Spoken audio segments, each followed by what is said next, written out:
श्री गणेशाय नमः। जय माता दी, जय करवा माता की। आज हमारी व्रत कथा है करवा चौथ के पूजन सामग्री से लेकर और व्रत की कथा में आपको क्या कहानी पढ़नी है, कौन सी सनातन कहानी है, इसी टॉपिक पर वीडियो है। अगर आपको दोस्तों वीडियो अच्छी लगती है तो वीडियो को ज़रूर शेयर करिएगा, और अगर आप किसी और टॉपिक पे वीडियो चाहते हैं तो आप ज़रूर कमेंट बॉक्स में कमेंट करिएगा। करवा चौथ की विधि, पूजन सामग्री कैसे रखी जाती है, यह कब होता है, कब मनाया जाता है, कौन इस व्रत को रखता है, इसी के बारे में हम चर्चा करते हुए आपको कहानी तक ले जाएंगे। करवा चौथ की पूजन विधि सामग्री। व्रत की विधि। यह व्रत कार्तिक मास के कृष्ण पक्ष को चंद्रोदय चतुर्थी को करवा चौथ कहते हैं। इस दिन सुहागिन स्त्रियां चावल पीसकर दीवार पर करवा चौथ बनाती हैं, जिसे वर कहते हैं। इस करवा चौथ में पति के अनेकों रूप बनाए जाते हैं तथा सुहाग की वस्तुएं रखी जाती हैं, जैसे चूड़ी, बिंदी, बिछुआ, मेहंदी और महावर आदि के साथ साथ दूध देने वाली गाय, करवा बेचने वाली कुम्हारिन, महावर लगाने वाली नाइन, चूड़ी पहनाने वाली मल्हारिन, 7 भाई और उनकी इकलौती बहन सूर्य, चंद्रमा, गौरा और पार्वती आदि देवी देवताओं के भी चित्र बनाए जाते हैं। सुहागिन स्त्रियों को इस दिन निर्जल व्रत रखना रहता है। रात्रि को जब चंद्रमा निकल आए तब उसे अर्घ्य देकर भोजन करना चाहिए। पीली मिट्टी की खौरा बनाकर उसकी पूजा करनी चाहिए। यदि आप ये नहीं बना पा रही हैं तो आप पोस्टर लाके दीवार पर चिपका सकती हैं। करवा चौथ व्रत कथा की कहानी, जो कि सनातन काल से चलती है। यह कहानी यहाँ से शुरू होती है। एक साहूकार था जिसके 7 बेटे और 1 बेटी थी। सातों भाई व बहन में बहुत प्रेम था। एक साथ बैठकर ही वो लोग भोजन करते थे। एक बार की बात है कि सातों भाई बैठकर भोजन कर रहे थे, तभी वो देखते हैं कि उसकी बहन वहाँ पे नहीं बैठी हैं।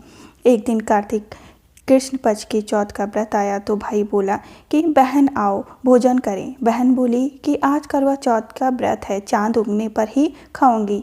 तब भाइयों ने सोचा कि चांद उगने तक तो बहन भूखी रहेगी, तो एक भाई ने दिया जलाया, दूसरे भाई ने छलनी लेकर उसे ढका और नकली चांद दिखाकर बहन से कहने लगा कि चल चांद निकल आया, अर्घ दे ले।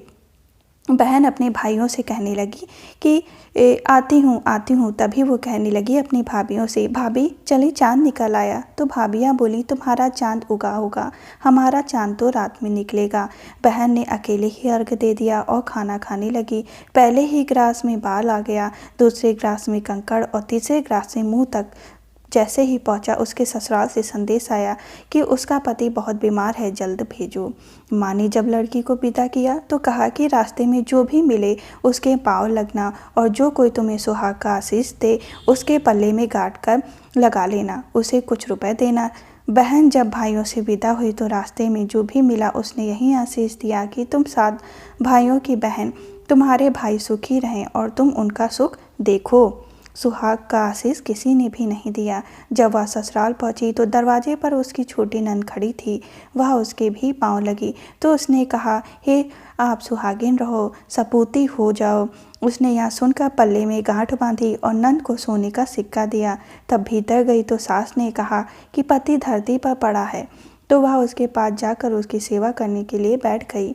बाद में सास ने दासी के हाथ बची कुची रोटी भेज दी। इस प्रकार से समय बीतते बीतते मार्गशीर्ष की चौथ आई तो चौथ माता बोली, करवा ले लो, करवा ले लो, भाइयों की प्यारी बहन करवा ले लो। लेकिन जब उसे चौथ माता नहीं दिखाई दी तो वह बोली, हे माता, आपने मुझे उजाड़ा है तो आप ही मेरा उद्धार करोगी, आपको मेरा सुहाग देना होगा। तब उस चौथ माता ने बताया कि पौष की चौथ आएगी, वह मेरे से बड़ी है, उसे ही सब कहना, वही तुम्हारा सुहाग वापस देगी। पौष की चौथ आकर चली गई, फाल्गुन की भी चली गई, चैत्र, वैशाख, जेठ, आषाढ़, भादौ सभी चौथ आईं और यहीं कहकर चली गईं कि आगे वाली से कहना। औस की चौथ आई तो उसने बताया कि तुम पर कार्तिक की चौथ नाराज हैं, उसी ने तुम्हारा सुहाग लिया है, वही वापस कर सकती हैं, वहीं आएंगी तो पाँव पकड़ कर विनती करना। यह बताकर वह भी चली गई। जब कार्तिक की चौथ आई तो वह गुस्से में बोली, भाइयों की प्यारी करवा ले लो, दिन में चांद उगाने वाली करवा ले लो, व्रत का खंडन करने वाली करवा ले लो, भूखी करवा ले लो। तो यह सुनकर वह चौथ माता को देखकर उसके पांव पकड़कर गिड़गिड़ाने लगी, हे चौथ माता, मेरा सुहाग तुम्हारे हाथों में है, आप ही मुझे सुहागिन करें। तो माता बोली, पापिन, हत्यारिन, मेरे पांव क्यों पकड़ती है? जा नकली चांद से पूजा कर और अपने सुहाग को बचा ले। तब वह बोली कि मुझे माफ़ कर दें, मुझे जो भूल हुई है अब मुझसे ये भूल नहीं होगी, मुझे क्षमा करें माँ, मैं आपके चरणों की दासी हूँ। तब माता प्रसन्न होकर उस अपनी आँखों से काजल और नाखूनों से मेहंदी और टीके से रोली लेकर छोटी उंगली से उसकी आदमी पर चींटा दिया तो वह उठकर बैठ गया और बोला कि आज मैं बहुत सोया। वह बोली, उसकी पत्नी अपने पति से बोली, क्या सोए, मुझे तो 12 महीने हो गए, अब जाकर चौथ माता ने मेरा सुहाग लौटाया है। तब उसने कहा कि जल्दी से माता का पूजन करो। जब चौथ की कहानी सुनी, करवा का पूजन किया तो प्रसाद खाकर दोनों पति पत्नी चौपड़ खेलने लग गए। नीचे से दासी आई, उसने दोनों की चौपड़ पासे से खेलते देखा तो उसने सासू जी को जाकर बताया।